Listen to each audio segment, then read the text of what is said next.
To understand all the talk circulating the Yellow House, there are a couple pieces of knowledge necessary. One piece is about the realms. So originally, the Rehabilitation Realms only had this one title, and they themselves are entities. These entities have dedicated their lives to helping people with past trauma. And one day, Guantan the Master, a man who came from a place called the Gallant Realm, decided to be a helper of the Rehabilitation Realms, and he also bears the title of the Outer Sphere Guardian. Because of his Gallant Realm blood, he cannot actually operate within the Rehabilitation Realms themselves, but part of his day job is to interview new patients who are in need of help, and to send them to the appropriate realm where they can find that help. And in the past, as Guantan became more and more familiar with these realms, he saw how much unused space was available, and knowing these realms to be safe and secure and trustworthy, he decided to hide dangerous items or treasures that he had found throughout his life inside of these realms, which is why he ended up calling them the Gateway Realms, because behind those metaphorical gateways of protection were hidden those treasures that Guantan had found throughout his life. But later, True Rain came, performed their experiments, and stole many treasures. The details will not be revealed at this moment in time, but an interesting tale of betrayal happened then. Now, the magical fish we have spoken of used to be safe, specifically in the Gateway 4 realm, but True Rain took it out and hid it somewhere else in the city, hoping to use it in some nefarious way. But the fish being so powerful and having a mind of its own, its power started spreading throughout the city, which is when Lenka entered her coma. And now we will rejoin Lenka and see how she is recovering. I grudgingly admit, this is a nice home theatre, loud but nice beyond words. I've never been in one before, never even been in a normal theatre, except for the abandoned and dusty one on Crap Corner. That was the actual name of the corner. The evil Bray had called it that because she was a dick, and her sense of humour was sour and ill. My seat moves, which is odd. The bottom comes up to help lift my feet off the floor so they may rest better. My back is allowed to recline. I have a movable silver tray in front of me, full of snacks like extreme popping candy, which bursts flavours all over your mouth, each one a little miracle. The trays are made of recycled glass, not real silver. I asked, because they looked weird. Harry Potter's a cool kid. His muggle family reminds me of the government, or the old government I used to know. I don't get why Professor Snape seems to hate him so much.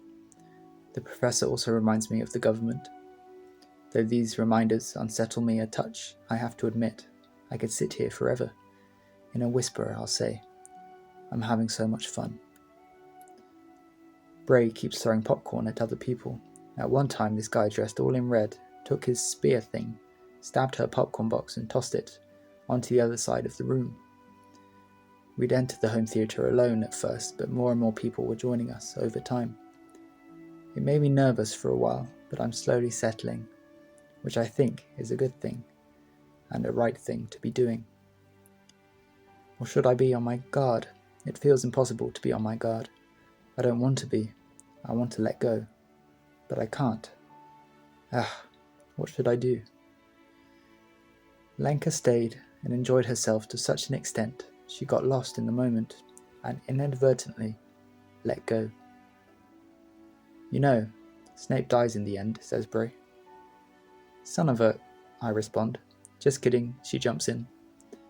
But Dumbledore does die. Only joking. Bray, shut up, someone calls. Paul, is that you? What in all of Sam Heck are you doing here? Bray reacts with glee.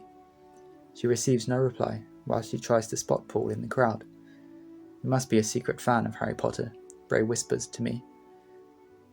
I can't spot him, but I'm sure it was Paul's voice. I can still hear you, Bray, another person complains. It's the man in red. Johan, you're a telepathic former psycho. There's nothing I can do about you hearing me, says Bray.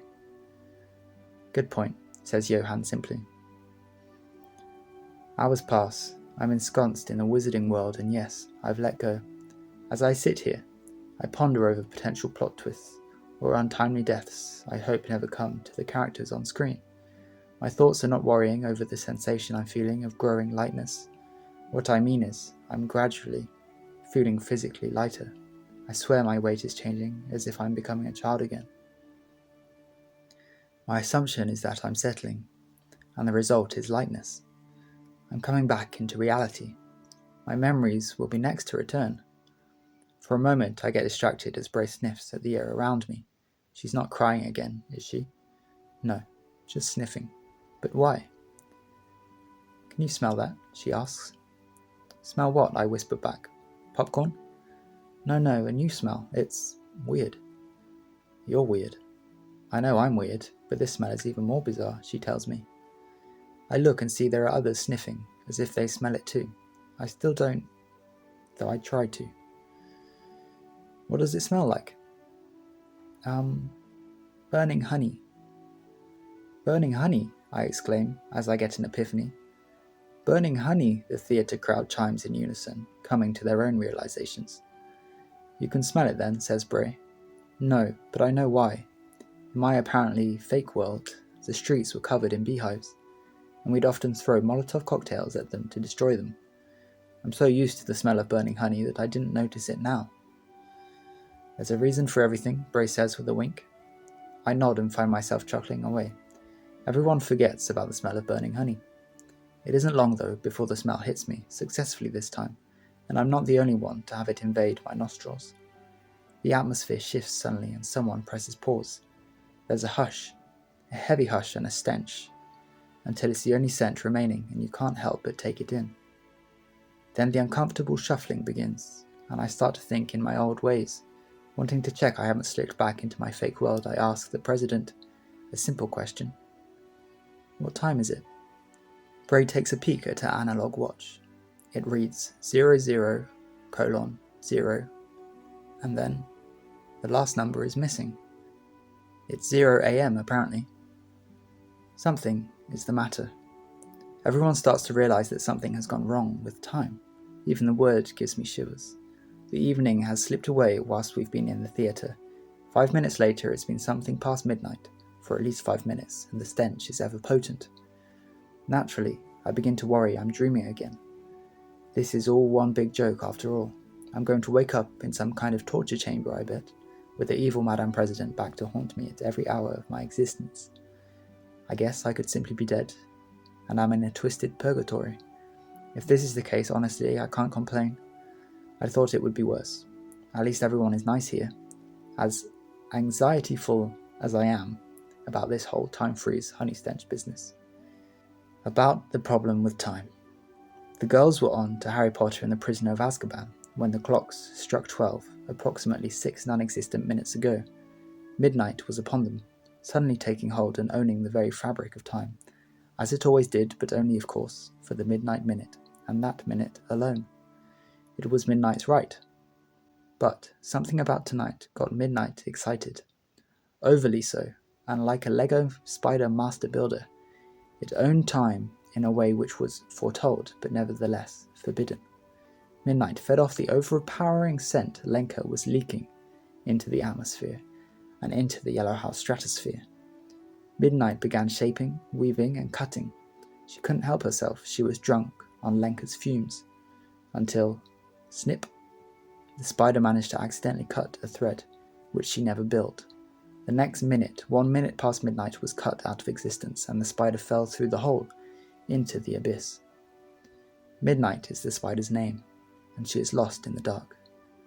In some cultures, midnight has another name. Limbo. We start filing out of the theatre, leaving through the holographic doors. We're hoping to find some relief from the burning honey, but it seems to follow us. People start questioning. Bray, what in the world is happening? I can't say, Nina. Is this one of your pranks? No, Joseph, I'm as lost as you are. Do you think the super factory has had a laboratory accident? It's a possible answer. There hasn't been a factory accident, a woman named Pamela chimes. Are you sure, Pamela?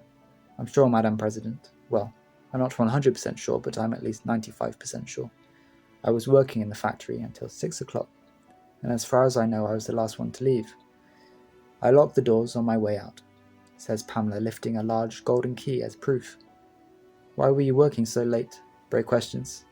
These days, I'm part of a 2-woman team, and my duties are delicate and very important, Pamela replies mysteriously, casually adjusting her round spectacles.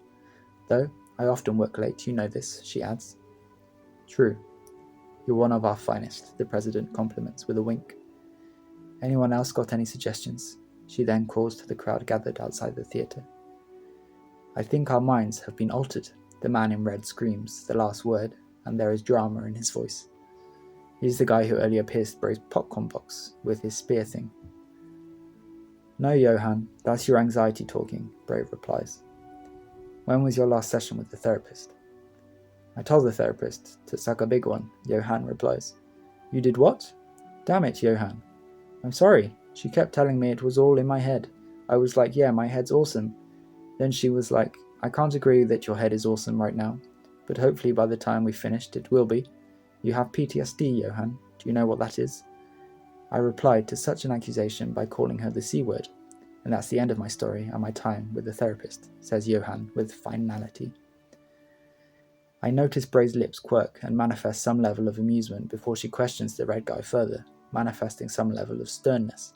Johann, do you know what PTSD means? By the sound of it, it is of course a sexually transmitted disease. And I am a virgin. Yes, I've murdered. Yes, I've stolen free will. And yes, I've blasphemed tremendously. But sex? Never would I sin to such an extent. Oh my God, is all that Bray is able to say. She's shaking her head and covering her face with her hands.